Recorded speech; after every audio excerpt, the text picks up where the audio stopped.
Frustrating, I'd say, is the first word that comes to mind.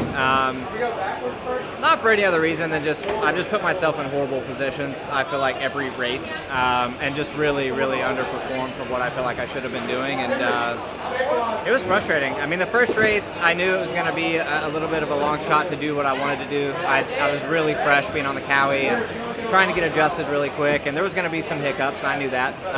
Then the second race, didn't even finish the first race, and then DNS. So that was frustrating, you know. And then even tonight, I have no idea what place I got in the first two mains, and then I had the easiest race I've had in a while by the third one. So. And why is that? Is it getting that start, being up there with that pack? Is that what it like? You look like a completely different Colt Nichols in that hole. Yeah, I mean that's the part that's frustrating. Is that's what I feel like I could have done the whole time, but I just haven't put myself in a good spot. I mean, it's pretty.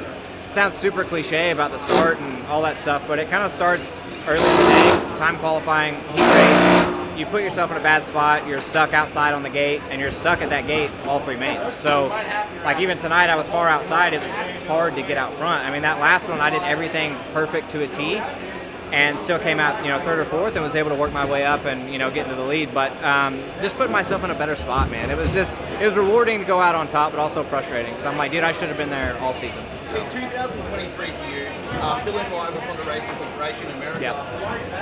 That was a really good stepping stone for you. Just take me through that. How was that for you, you know, as a rider? I mean, as a rider, it was cool just learning a lot. You know, that's a really historic team.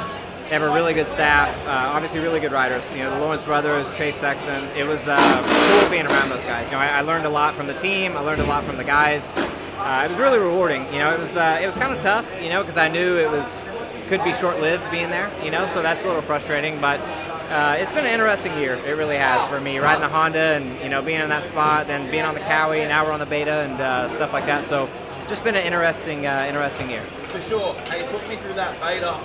This is a new brand. We haven't seen it. Well, we've seen it this weekend. This is the first time you know, media's had eyes on that motorcycle. How's that been, that transition for you? How much riding have you done on that motorcycle? How much testing? What's it been like? Dude, it's honestly been very surprisingly good and easy transition for me. We're working through a lot of stuff at the moment, but where the bike is as a whole, I'm really happy with it. It's been a much easier transition than I thought. The chassis seems like it suits me really well.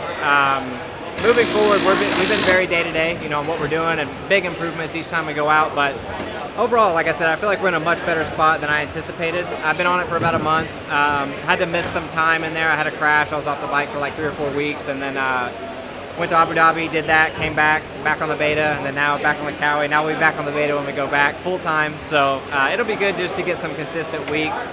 Start to build, more speed you get, the more testing you can do, more up to speed you get, everything feels a little bit different. So, but where I'm at speed-wise, I'm really happy with where we are. You know, we got a lot of stuff we can improve on, but we're day-to-day. Hey, final question for me. Obviously, with going to the Beta team there, leaving the Rick Ware Racing, next year for you, is it both AMA Supercross, AMA Motocross, SMX? What entails for you? Is that the plan? Yeah, so far we're all 17 Supercrosses. We'll do a handful of outdoors. I don't know how many, 3 to 5 is probably on the schedule for us, just to get some more points for the SMX.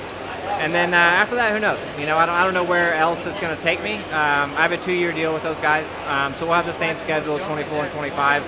Who knows? You know, maybe we'll be back here at some point. I have no idea. We'll see as we go.